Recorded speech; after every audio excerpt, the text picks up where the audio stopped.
जय श्री कृष्ण। आइए सुनते हैं एकादशी पर गीता के 11वें अध्याय का महात्म्य। श्रीमद् भगवत गीता में 18 अध्याय हैं। इनमें 11वें अध्याय में भगवान श्री कृष्ण द्वारा अर्जुन को विश्व रूप के दर्शन का वर्णन किया गया है। इस अध्याय में बताया गया है कि अर्जुन ने भगवान श्री कृष्ण को संपूर्ण ब्रह्मांड में व्याप्त देखा। श्री कृष्ण में ही अर्जुन ने भगवान शिव, ब्रह्मा एवं जीवन मृत्यु के चक्र को भी देखा। इस अध्याय में भगवान श्री कृष्ण अपने परम ब्रह्म रूप को व्यक्त करते हैं, जिसे देखकर अर्जुन का मोह भंग हो गया और वह युद्ध करने के लिए तैयार हो गया। इसलिए इस अध्याय का नियमित पाठ बड़ा ही उत्तम फलदायी माना गया है। शास्त्रों के अनुसार जो व्यक्ति नियमित गीता के 11वें अध्याय का पाठ करता है, उसे भगवान विष्णु के दर्शन का पुण्य प्राप्त होता है। ऐसे व्यक्ति की आत्मा मृत्यु के पश्चात परमात्मा के स्वरूप में विलीन हो जाती है, अर्थात उन्हें मोक्ष मिल जाता है।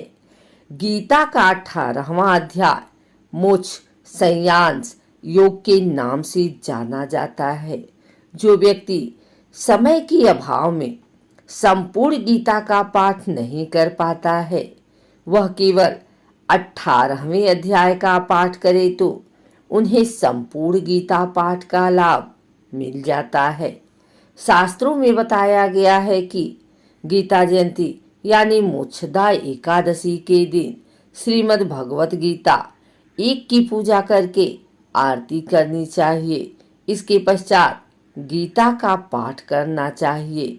इससे महापुण्य की प्राप्ति होती है। आइए सुनते हैं देवशयनी एकादशी पर गीता के 11वें अध्याय का महात्म्य। श्री महादेव जी कहते हैं, प्रिय, गीता के वर्णन से संबंध रखने वाली कथा एवं विश्वरूप अध्याय के पावन महात्म्य को श्रवण करो। विशाल नेत्रों वाली पार्वती, इस अध्याय के महात्म्य का पूरा वर्णन नहीं किया जा सकता। इसके संबंध में सहस्त्रों कथाएं हैं। उनमें से एक यहाँ कही जाती है।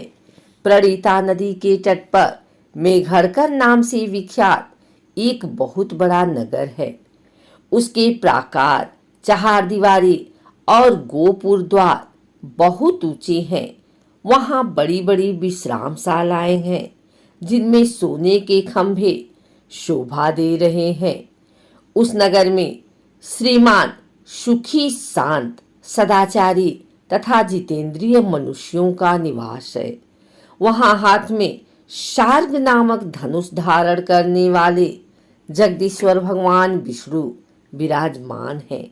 वे परम ब्रह्मा की साकार स्वरूप हैं।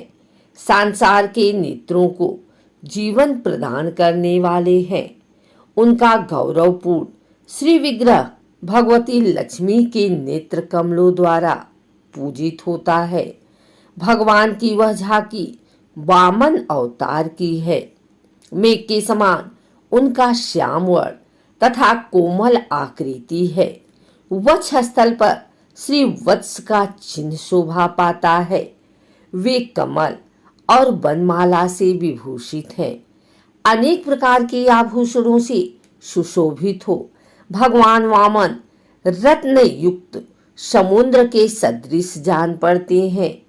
पीतांबर से उनके श्याम विग्रह की कांति ऐसी प्रतीत होती है मानो चमकती हुई बिजली से घिरा हुआ स्निग्ध मेघा शोभा पा रहा हो। उस भगवान वामन का दर्शन करके जीव जन एवं संसार के बंधन से मुक्त हो जाता है। उस नगर में मेखला नामक महान तीर्थ है, जिसमें स्नान करके मनुष्य शाश्वत वैकुंठ धाम को प्राप्त होता है। वहां जगत के स्वामी करुणा सागर भगवान नरसिंह का दर्शन करने से मनुष्य 7 जन्मों के किए हुए घोर पाप से छुटकारा पा जाता है। जो मनुष्य मेखला में गणेश जी का दर्शन करता है वह सदा दुस्तर विघ्नों के भी पार हो जाता है। उसी मेघड़कर नगर में कोई श्रेष्ठ ब्राह्मण थे जो ब्रह्मचर्य परायण, ममता और अहंकार से रहित, वेद शास्त्रों में प्रवीण, जितेंद्रिय तथा भगवान वासुदेव के शरणागत थे। उनका नाम सुनंद था। प्रिय, वे सारंग धनुष धारण करने वाले भगवान के पास गीता के 11वें अध्याय विश्वरूप दर्शन योग का पाठ किया करते थे। उस अध्याय के प्रभाव से उन्हें ब्रह्म ज्ञान की प्राप्ति हो गई थी।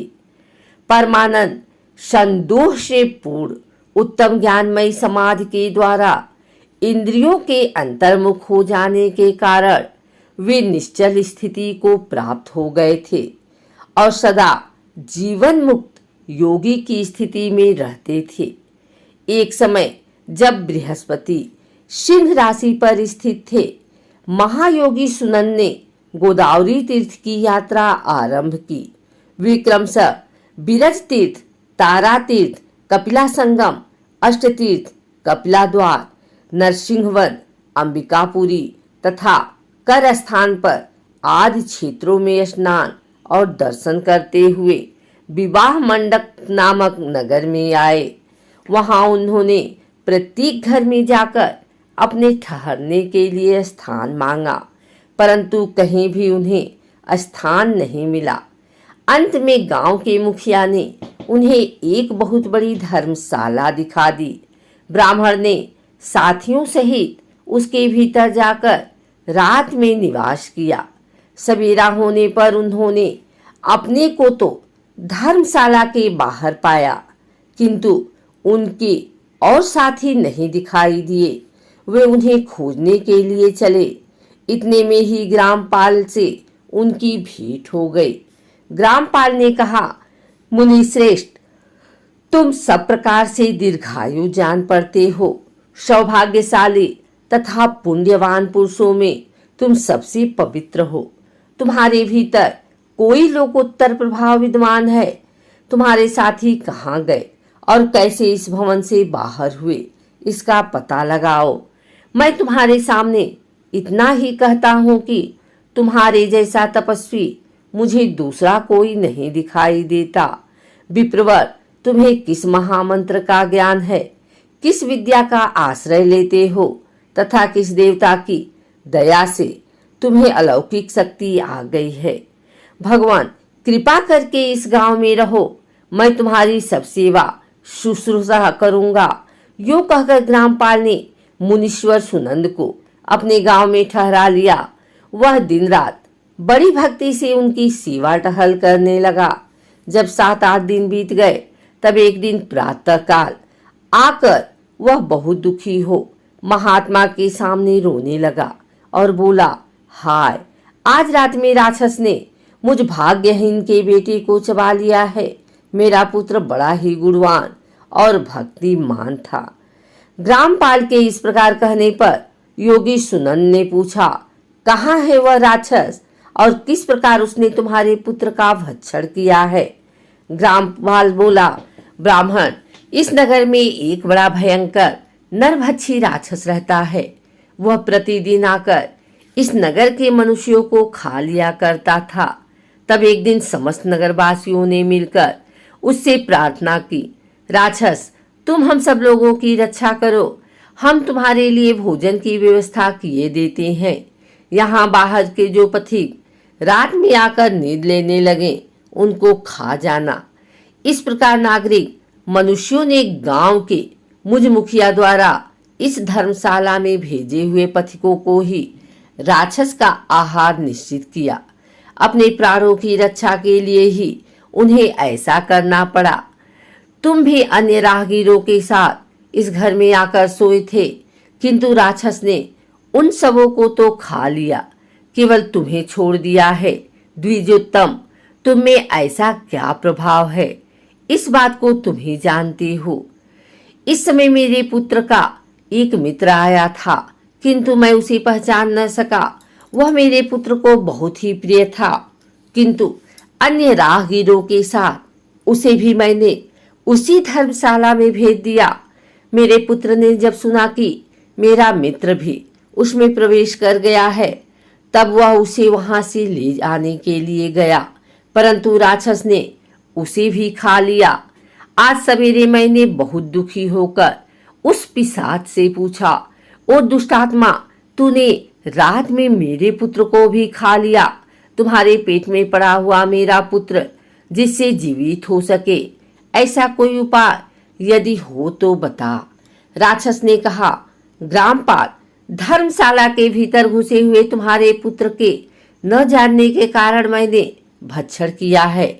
अन्य पथिकों के साथ तुम्हारा पुत्र भी अनजाने में ही मेरा ग्रास बन गया है। वह मेरे उदर में जिस प्रकार जीवित और रक्षित रह सकता है, वह उपाय स्वयं विधाता ने ही कर दिया है। जो ब्राह्मण सदा गीता के 11वें अध्याय का पाठ करता हो, उसके प्रभाव से मेरी मुक्ति होगी और मरे हुओं को पुनः जीवन प्राप्त होगा। यहाँ कोई ब्राह्मण रहते हैं जिनको मैंने एक दिन धर्मशाला से बाहर कर दिया था। वे निरंतर गीता के 11वें अध्याय का जप किया करते हैं। इस अध्याय के मंत्र से 7 बार अभिमंत्रित करके यदि वे मेरे ऊपर जल का छींटा दें तो निस्संदेह मेरे शाप से उद्धार हो जाएगा। इस प्रकार उस राक्षस का संदेश पाकर मैं तुम्हारे निकट आया हूँ। ब्राह्मण ने पूछा, ग्रामपाल, जो रात में सोए हुए मनुष्यों को खाता है, वह प्राणी किस पाप से राक्षस हुआ है? ग्रामपाल बोला, ब्राह्मण, पहले इस गांव में कोई किसान ब्राह्मण रहता था। एक दिन वह अगहनी के खेत की क्यारियों की रक्षा करने में लगा था। वहां से थोड़ी ही दूर पर एक बहुत बड़ा गिद्ध किसी राही को मारकर खा रहा था। उसी समय एक तपस्वी कहीं से आ निकले, जो उसे राही को बचाने के लिए दूर से ही दया दिखाते आ रहे थे। गिद्ध उस राही को खाकर आकाश में उड़ गया। तब तपस्वी ने कुपित होकर उस किसान से कहा, ओ दुष्ट हलवाहे, तुझे धिक्कार है। तू बड़ा ही कठोर और निर्दयी है। दूसरे की रक्षा से मुंह मोड़कर केवल पेट पालने के धंधे में लगा है। तेरा जीवन नष्ट प्राय है। अरे जो चोर दाढ़ वाले जीव, सर्प, शत्रु, अग्नि, विष, जल, गिद्ध, राक्षस, भूत तथा वेताल आदि के द्वारा घायल हुए मनुष्यों की शक्ति होते हुए भी उपेक्षा करता है, वह उनके वध का फल पाता है। जो शक्तिशाली होकर भी चोर आदि के चंगुल में फंसे हुए ब्राह्मण को छुड़ाने की चेष्टा नहीं करता, वह घोर नरक में पड़ता और पुनः भेड़ियों की योनि में जन्म लेता है। जो वन में मारे जाते हुए तथा गिद्ध और व्याघ्र की दृष्टि में पड़े हुए जीव की रक्षा के लिए छोड़ो छोड़ो की पुकार करता है, वह परम गति को प्राप्त होता है। जो मनुष्य गौओं की रक्षा के लिए व्याघ्र, भील तथा दुष्ट राजाओं के हाथ से मारे जाते हैं, वे भगवान विष्णु के उस परम पद को पाते हैं जो योगियों के लिए भी दुर्लभ है। सहस्त्र अश्वमेघ और 100 वाजपेयी मिलकर शरणागत रक्षा की 16वीं कला के बराबर भी नहीं हो सकते। दीन तथा भयभीत जीव की उपेक्षा करने से पुण्यवान पुरुष भी समय आने पर कुंभिपाक नामक नरक में पकाया जाता है। तूने दुष्ट गिद्ध के द्वारा खाए जाते हुए राही को देखकर उसे बचाने में समर्थ होते हुए भी जो इसकी रक्षा नहीं की, इससे तू निर्दयी जान पड़ता है। अब तू राक्षस हो जा। हलवाहा बोला, महात्मन, मैं यहाँ उपस्थित अवश्य था, किंतु मेरे नेत्र बहुत देर से खेत की रक्षा में लगे थे। अतः पास होने पर भी गिद्ध के द्वारा मारे जाते हुए इस मनुष्य को मैं नहीं जान सका। अतः मुझ दिन पर आपकी अनुग्रह करें। तपस्वी ब्राह्मण ने कहा, जो प्रतिदिन गीता के 11वें अध्याय का जप करता है, उस मनुष्य के द्वारा अभिमंत्रित जल जब तुम्हारे मस्तक पर पड़ेगा, उस समय तुम्हें श्राप से छुटकारा मिल जाएगा। यह कहकर तपस्वी ब्राह्मण चले गए और वह हलवाहा राक्षस हो गया। अतः द्विजश्रेष्ठ, तुम चलो और 11वें अध्याय से तीर्थ के जल को अभिमंत्रित करो, फिर अपने ही हाथ से उस राक्षस के मस्तक पर उसे छिड़क दो। ग्रामपाल की यह सारी प्रार्थना सुनकर ब्राह्मण का हृदय करुणा से भर आया। वे बहुत अच्छा कहकर उसके साथ राक्षस के निकट गए। वे ब्राह्मण योगी थे। उन्होंने विश्वरूप दर्शन नामक 11वें अध्याय के जल से अभिमंत्रित करके उस राक्षस के मस्तक पर डाला। गीता के 11वें अध्याय के प्रभाव से वह श्राप से मुक्त हो गया। उस राक्षस देह का परित्याग करके चतुर्भुज रूप धारण कर लिया तथा उसने जिन सहस्त्रों पथिकों का भक्षण किया था वे भी शंख, चक्र एवं गदा धारण किए चतुर्भुज हो गए। तत्पश्चात वे सभी विमान पर आरूढ़ हुए। इतने में ही ग्रामपाल ने राक्षस से कहा, निशाचर, मेरा पुत्र कौन है, उसे दिखाओ। उसके यूं कहने पर दिव्य बुद्धि वाले राक्षस ने कहा, ये जो तमाल के समान श्याम, चार भुजाधारी माणिक्यमय मुकुट से सुशोभित तथा दिव्य मणियों के बने हुए कुंडलों से अलंकृत है, हार पहनने के कारण जिनके कंधे मनोहर प्रतीत होते हैं, जो सोने के भुजबंदों से विभूषित कमल के समान नेत्र वाले, स्निग्ध रूप तथा हाथ में कमल लिए हुए हैं और दिव्य विमान पर बैठकर देवत्व को प्राप्त हो चुके हैं, इन्हीं को अपना पुत्र समझो। यह सुनकर ग्रामपाल ने उसी रूप में अपने पुत्र को देखा और उसे अपने घर ले जाना चाहा। यह देखकर उसका पुत्र हंस पड़ा और इस प्रकार कहने लगा। पुत्र बोला, ग्रामपाल, कई बार तुम भी मेरे पुत्र हो चुके हो। पहले मैं तुम्हारा पुत्र था, किंतु अब देवता हो गया हूँ। इन ब्राह्मण देवता के प्रसाद से बैकुंठ धाम को जाऊंगा। देखो, यह निशाचर भी चतुर्भुज रूप को प्राप्त हो गया है। 11वें अध्याय के महात्म्य से यह सब लोगों के साथ श्री विष्णु धाम को जा रहा है। अतः तुम भी इन ब्राह्मण देव से गीता के 11वें अध्याय का अध्ययन करो और निरंतर उसका जप करते रहो। इसमें संदेह नहीं कि तुम्हारी भी ऐसी ही उत्तम गति होगी। तात, मनुष्यों के लिए साधु पुरुषों का संग सर्वथा दुर्लभ है, वह भी इस समय तुम्हें प्राप्त है। अतः अपना अभीष्ट सिद्ध करो। धन, भोग, दान, यज्ञ, तपस्या और पूर्व कर्मों से क्या लेना है। विश्व रूपाध्याय के पाठ से ही परम कल्याण की प्राप्ति हो जाती है। पूर्णानंद संदोह स्वरूप श्री कृष्ण नामक ब्रह्मा के मुख से कुरुक्षेत्र में अपने मित्र अर्जुन के प्रति जो अमृतमय उपदेश निकला था, वही श्री विष्णु का परम सात्विक रूप है। तुम उसी का चिंतन करो। वह मोक्ष के लिए प्रसिद्ध रसायन है। संसार भय से डरे हुए मनुष्यों की आदि व्याधि का विनाशक तथा अनेक जन्मों के दुखों का नाश करने वाला है। मैं उसके सिवा दूसरे किसी साधन को ऐसा नहीं देखता, अतः उसी का अभ्यास करो। श्री महादेव जी कहते हैं, यो कहकर वह सबके साथ परम धाम को चला गया। तब ग्रामपाल ने ब्राह्मण के मुख से उस अध्याय को पढ़ा और सुना। फिर वे दोनों ही उसके महात्म्य से विष्णु धाम को चले गए।